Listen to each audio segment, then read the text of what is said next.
Hi, this is Ken Evans with Manhood Journey, and I want to talk to you about connecting with your children and building relationships based on really great listening and excellent questions. Let's go to Proverbs and see what it says in Proverbs 20, verse 5.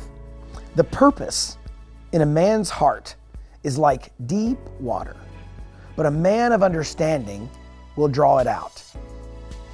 Think about how water was collected at the time Proverbs was written.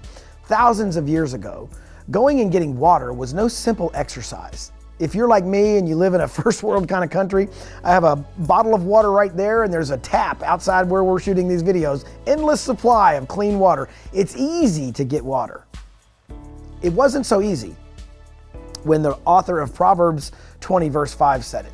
You had to have a jar. You had to know where the well was. You had to be able to walk far enough. You had to be strong enough to put it into the well, strong enough to get it back out of the well, strong enough to carry it back to where you need it. Getting water was quite the adventure.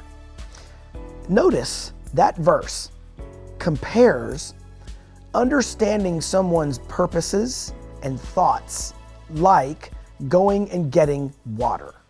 And if we don't read it in context, we think it's like walking to the faucet and turning it on. It's not. It's an arduous process that requires some preparation, requires some thought, requires some skill, requires some strength. Okay, let's take all of those and map those into how we can build strong relationships. The purposes of a man's heart, the purposes of your wife's heart, the purposes of your children's hearts, their core are like deep water. Not just water, deep water. And a man of understanding draws them out. How do we do that? Thoughtful questions chased by active and intentional listening. Have you ever been to like a barbecue or a Sunday school or a game or an event at your kid's school and you connect with that guy? And we won't say his name, but we've all been around those guys. And if we're honest, sometimes we are that guy. Where as you meet him, it seems he is bent on just giving you his resume or LinkedIn profile. Like it's just nonstop. And eventually after a few minutes you realize, wow, this guy has no end. I don't know how to stop him from talking. He is uncurious. He cares not for what is in your mind. He cares only for what is in his mouth. Have you ever been around that guy? Have you ever been that guy? Ralph Waldo Emerson one time said, "Every man I meet is in some way my superior, and in that I endeavor to learn." He had a curiosity about how he went through life. And here's what I would argue.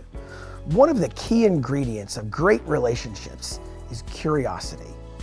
Tell me more. Tell me more. Tell me more.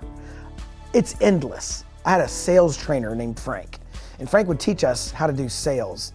And what he would do is he would pull two chairs up on a stage, and he would excuse one guy from the room where he couldn't hear what he was about to say. And Frank would say, "I'm going to have a 15-minute conversation with this guy, and I'm not going to make one statement." And then we would let the guy back in the room. They would sit down, and he was, the guinea pig. And Frank would say, "What's your name?" And a 15-minute conversation would ensue where the only thing that happened was Bill would answer the question and Frank would ask another question. And he used it to demonstrate how to bridge from one thought to the next with thoughtful, intentional questions. So let me give you a few that I use at my house all the time. It's kind of like that favorite club in the bag. Maybe it's your pitching wedge, and it's the club you bring out anytime you want to make a good shot. There's a few questions I use around my house all the time, and for context purposes, my boys are ages 10 up to 26. I have 5 sons, and now the 2 of them are married, so we have 7 kids who kind of roam in and out of the house. I love this question, which is, in fact, not even a question. Here it is, ready? Tell me more. All the time, all the time. They'll say, "Man, I hated that movie." "Really? Tell me more. Tell me more." Or, here's another one. "Why do you say that? Why do you say that?" And it could be anything.